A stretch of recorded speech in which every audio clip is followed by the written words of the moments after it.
वित्त मंत्री निर्मला सीतारमण ने मंगलवार को वित्त वर्ष का बजट पेश किया। 2022-23 का यह बजट भी पेपरलेस ही रहा। इस दौरान उन्होंने कई घोषणाएं की हैं।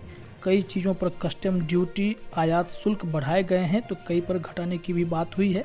इससे बहुत से सामान सस्ते हो जाएंगे तो कई चीज़ें महंगी हो जाएंगी। तो सबसे पहले चर्चा कर लेते हैं कि क्या चीज़ें सस्ती हुई हैं और क्या चीज़ें महंगी हो गई हैं। जो सस्ता हुआ है उसमें कपड़ा, चमड़े का सामान, मोबाइल फ़ोन, चार्जर, हीरे के आभूषण, खेती के सामान सस्ते हो जाएंगे। इसके अलावा पॉलिश, हीरे पर कस्टम ड्यूटी घटाई गई है और विदेशी मशीनें और इलेक्ट्रॉनिक सामान सस्ते हो जाएंगे। महंगा क्या हो रहा है, चलिए इस पर भी नज़र डालते हैं। कैपिटल गुड्स पर आयात शुल्क में छूट खत्म कर दिया गया है। इस पर 7.5% आयात शुल्क लगा दिया गया है। वहीं इमिटेशन ज्वेलरी पर कस्टम ड्यूटी बढ़ाई गई है। इसका कारण आयात को कम करना है।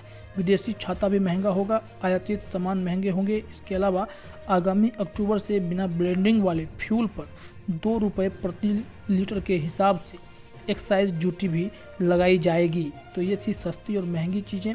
अगर देखा जाए तो मोटा मोटी जो बात सामने आई है उसके मुताबिक एमएसएमई सेक्टर को मदद मुहैया कराने के लिए स्टील स्क्रैप पर कस्टम ड्यूटी में छूट 1 साल के लिए बढ़ाई गई है। कट और पॉलिश डायमंड के अलावा जेम्स एंड ज्वेलरी पर आयात शुल्क घटाकर 5% कर दी गई है। वर्तमान में कटे और पॉलिश किए गए हीरे के साथ साथ रत्नों पर आयात शुल्क 7.5% है।